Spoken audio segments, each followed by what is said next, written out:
Right now, underneath the Caesar's Palace parking garage, a man is waking up on a plywood bed in complete darkness. He cannot tell whether it is morning or midnight. He is one of roughly 1,500 people living in the storm-drained tunnels beneath the Las Vegas Strip. Some of them have not seen real sunlight in years. But to understand how an entire hidden city ended up living underneath one of the most famous tourist destinations on Earth, you need to go back to a summer afternoon in 1975.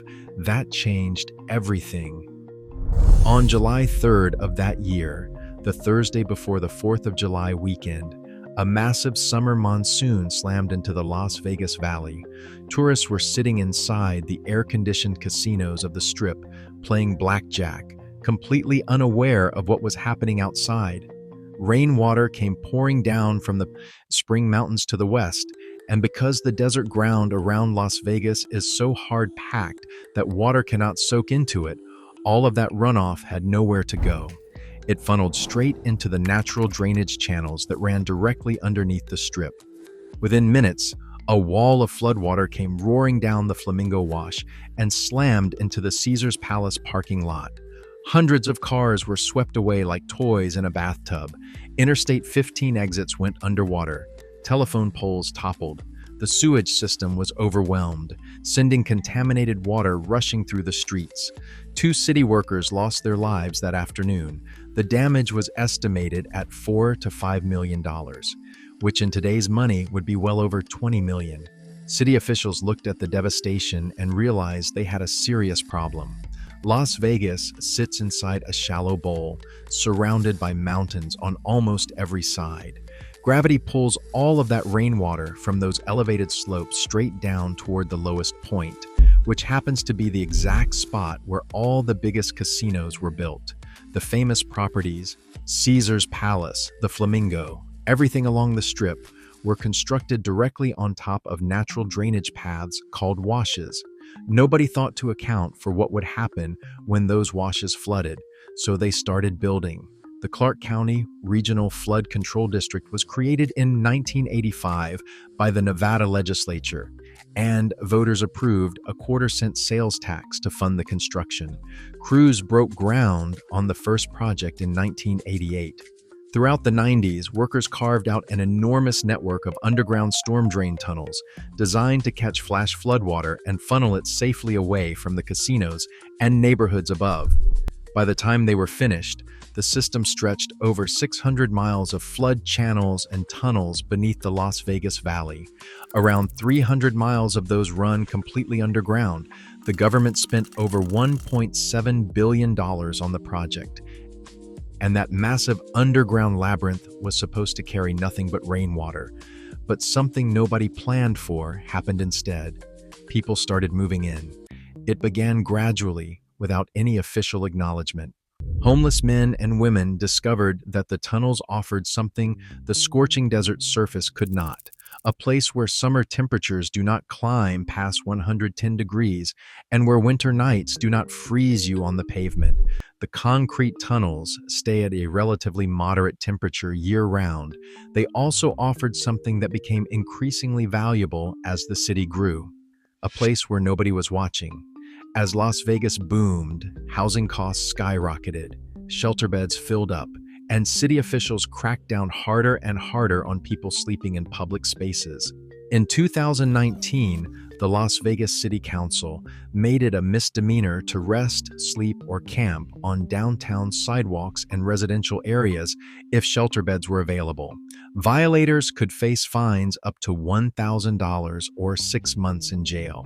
For people who were already struggling, that law pushed many of them underground.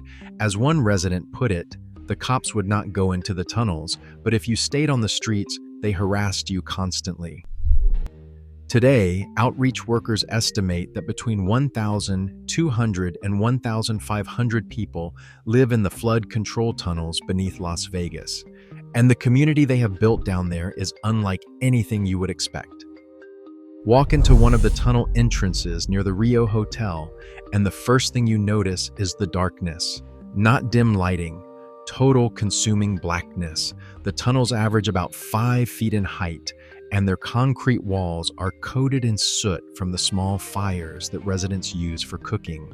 Graffiti covers the surfaces. Each entrance is controlled by a different person, an informal gatekeeper who decides who comes in and who stays out. You do not enter without their approval, but push deeper into the tunnels and something surprising starts to happen. Despite everything working against them, the people who live down here have built homes, real, furnished, organized living spaces carved out of concrete drainage infrastructure. Salvaged beds sit on homemade stilts, raised a foot or two off the ground, because when the floodwater comes, it comes fast. Bookcases lean against walls. Coolers hold whatever food was scavenged from restaurant dumpsters along the strip. There are chairs and tables and barbecue grills, all pulled from curbs and trash bins in the neighborhoods above. In one tunnel, sandwiched between an exclusive golf course and a private airport, a man from Ipswich, England, kept a mattress with folded sheets, a metal pipe beside his bed for protection, and all his belongings stacked on a chair hoisted above the ground with blankets used as a sling. In another section documented by ABC News, a couple who had lived underground for 5 years had furnished their space with a bed, a bookcase, and even a makeshift shower. But building a home down here means accepting one reality that never changes. Everything you build can be destroyed in minutes. Bicycles are treated like cars in the tunnels. They are the primary way people move through the network, covering long distances in the dark to reach dumpsters behind hotels, scavenge water, or sell scrap metal. Without a bicycle, you are walking for hours through pitch-black concrete corridors, with the constant risk of getting lost. Some tunnel residents work legitimate jobs above ground during the day, handing out promotional flyers on the strip, then head back down to their underground campsite after picking up supplies. It is, as some of them describe it, just their version of the 9-to-5. But the routine of underground life cannot hide the dangers that surround it every single day, and the single biggest threat is not violence or drugs or the darkness itself. It is water. During monsoon season, which runs from roughly June through September, the tunnels become death traps. Remember, these were designed to carry flood water. That is their only purpose. When a storm hits the mountains surrounding the Las Vegas Valley, even if the sky directly above the city is perfectly clear, millions of gallons of runoff can come racing through the tunnel system with almost no warning. Residents describe it the same way. Small holes in the tunnel floor start spurting water. If those start going, you run, because behind that trickle is a wall of water moving faster than any person can outrun. People have described being trapped for 36 hours while floodwater raged through their living spaces. Others were not that lucky. A man named Larry died during a flood while trying to help a woman and her belongings out of the rising water. In June of 2016, 3 tunnel dwellers were killed in a single flash flood event. As one nonprofit director put it plainly, people die every year. And even when the water recedes, it takes everything with it. Mattresses, clothing, food, furniture, all of it swept away in minutes. Residents describe having to rebuild their homes over and over, sometimes 10 or more times. One man built a small levee out of mud, rocks, and debris around his campsite, a fragile barrier against a force of nature that does not care. But the flooding is only one of the threats that tunnel residents face every day. Beyond the water, there is the darkness itself, and what it does to the human mind over time. Without stable electricity, many tunnel residents go months or even years without adequate light. They navigate by memory and touch, memorizing every turn, every pipe, every concrete ledge in their section of tunnel. Some stretches have a small gap in the ceiling where a sliver of sunlight leaks through, creating what residents call windows to the surface. Through metal grates, you can sometimes see the wheels of cars passing overhead or catch a glimpse of a casino wall just a few feet above. But those moments are rare. The prolonged absence of sunlight does more than affect your vision. Reports from outreach workers describe people who seem to physically change after extended time underground, their skin taking on a grayish pallor, their eyes adjusting so completely to darkness that surface daylight becomes painful. Psychologically, the isolation and disorientation create paranoia, panic attacks, and hallucinations. Robert Banghart, who lived in the tunnels for 2.5 years, described the experience in stark terms. He said he had no watch and no sense of time. He would wake up somewhere and not know where he was. Everything was unpredictable and random. A gang would appear and attack him for no reason. There were no clues, no logic, just fog. Banghart's story is one of the most extreme examples of what happens inside the tunnels, and also one of the most remarkable stories of coming back from it. 4 years ago, 3 men tried to kill him underground. They hit him in the head with a hatchet 3 times, shattered his jaw with a pipe, stabbed him in the leg with a knife, and shredded his liver. When they thought he was dead, they left him lying next to the railroad tracks. A passing worker found him and called an ambulance. He was clinically dead twice on the operating table. When he recovered, he went through rehab and got clean. Today, Banghart works as the outreach director for a nonprofit called the Shine a Light Foundation, which has become the primary lifeline for people living in the Las Vegas tunnels. We will get to how that organization came together in a moment. If this is the kind of documentary you want to see more of, hit subscribe. I cover hidden communities and underreported stories every week. Now, one of the threats that Banghart and every tunnel resident still deals with every single winter is the cold. Flooding gets the headlines, but the cold is what grinds people down night after night, month after month. Las Vegas winter temperatures can drop below 30 degrees, and inside those concrete tunnels, the chill settles into your bones. Cotton blankets absorb moisture from your breath and sweat, and once they get damp, they actually pull heat away from your body rather than keeping it in. Sleeping bags get stolen. Fires help, but the smoke in an enclosed tunnel with no ventilation creates a whole separate health crisis. And this problem is not unique to people living underground. When the grid went down in Texas in 2021, 4.5 million people lost heat for days. During the Buffalo blizzard in 2022, dozens of people froze to death in their own cars. Blankets are not enough when they get wet. Running a car engine runs out of gas in hours and risks carbon monoxide poisoning. Electric heaters are useless without power. This is actually why emergency thermal bivvies exist. There is one called TerraShell that is about the size of a soda can. It uses a reflective aluminized lining to bounce 90% of your body heat back to you. You just climb inside and your own body becomes the heat source. It works without batteries, fuel, or electricity. The military teaches the same heat containment principle in survival training. You can throw one in your glove box, your closet, a go bag, and forget about it until the day you actually need it. If that sounds like something your family should have on hand, there is a link in the description below. The Shine a Light Foundation that Banghart works for was started by a journalist named Matthew O'Brien, who moved from Atlanta to Las Vegas in 1997.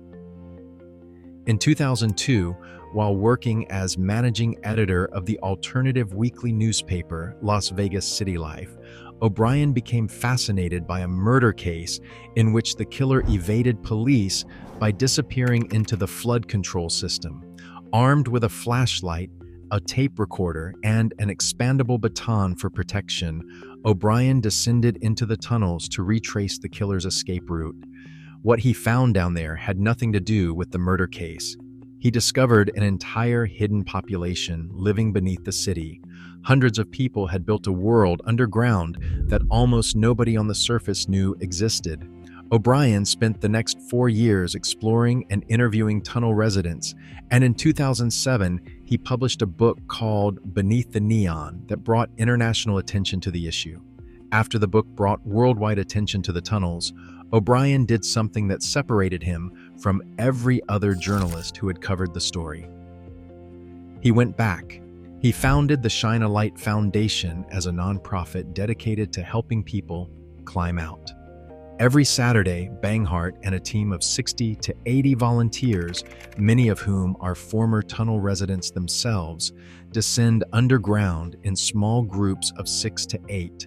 They carry peanut butter and jelly sandwiches, bottled water, first aid kits, clean socks, and flashlight batteries. The approach is patient and careful. Tunnel life has its own hierarchy and a deep distrust of outsiders. When someone does not want help, the volunteers back off. They leave supplies. They say they will come back next week, and they do. Over time, that consistency builds trust. As Banghart explains it, nobody is coming out until they are ready. They will not force anyone. But when the moment comes, the person knows the help is there. The results have been real. In a recent 7-month stretch, Banghart's team pulled over 200 people out of the tunnels, up from 80 for the entire previous year. The program they use is called IPATH, which stands for Instant Placement with Access to Treatment and Housing. It connects people with drug rehabilitation, mental health services, medical care, and transitional housing. About 90% of the volunteers in the program were once homeless or tunnel dwellers themselves, which is exactly why it works. When a former resident walks into a tunnel and says they used to live in that exact spot, it means something. Paul Vautrinot is another person who made that journey. He grew up in Las Vegas, started using drugs as a teenager after his mother's addiction exposed him early. At 18, he was offered opium, and within a year, he was living on the streets. One day, he was panhandling at an In-N-Out Burger when a group of older men invited him down to their tunnel. They had a fire pit, a cooler full of cold beer, and a surprising amount of furniture. They gave him a mattress, a bed frame, and a nightstand. He stayed for 3 years. Vautrinot eventually got out and became one of the driving forces behind the outreach work that now reaches deep into the tunnel network. His philosophy is simple: meet people where they are. No judgment. But for every person who makes it to the surface, many more remain below. And the forces that created this problem keep getting worse. Donica Martinez lived underground until 5 months before her interview with local news. She described what pulled her out as the gift of despair, that moment when the suffering becomes so total that the idea of continuing becomes worse than the fear of change. Today, she works in homeless services alongside Banghart, returning to the tunnels she once called home to offer the same help that pulled her out. But Martinez will tell you that the line of people needing help keeps growing longer. Rents in Southern Nevada jumped 20% in a single year between 2022 and 2023, well above the national average. Shelter beds consistently fill up, and high-profile events like the Formula One race construction in 2023 and the Super Bowl in 2024 pushed displaced people away from the city center and further underground. In 2025, Clark County launched a $15 million flood channel renovation project that required clearing out sections of tunnel where people had been living for years. Construction crews in hazmat suits entered areas they had generally avoided because of the unknown and dangerous conditions inside. Residents were displaced. Advocacy groups argued that clearing the tunnels without providing adequate housing alternatives simply moved the problem from one dark corner to another. Southern Nevada's 2024 point in time count identified nearly 8,000 unhoused people in the region, a number that officials acknowledge is likely an undercount, and the number grew 20% from the previous year. There are some signs of progress. Campus for Hope recently broke ground on a new facility in Las Vegas with 900 beds that will offer addiction recovery services, mental health support, and job training. But the gap between what exists and what is needed remains enormous. And the tunnels keep waiting. 600 miles of concrete corridors stretching beneath the lights and fountains and slot machines, the sound of traffic echoing off the ceiling like a constant reminder that there is a whole world just a few feet overhead. Above, billions of dollars change hands every year. Below, people sleep on salvaged mattresses and pray it does not rain. The distance between the surface of Las Vegas and what sits beneath it measures something harder to fix than concrete: how much we are willing to look away from. If this story stayed with you, subscribe. Next week, I am covering another community hidden in plain sight that most people walk right past without ever knowing it exists. That video is on screen now.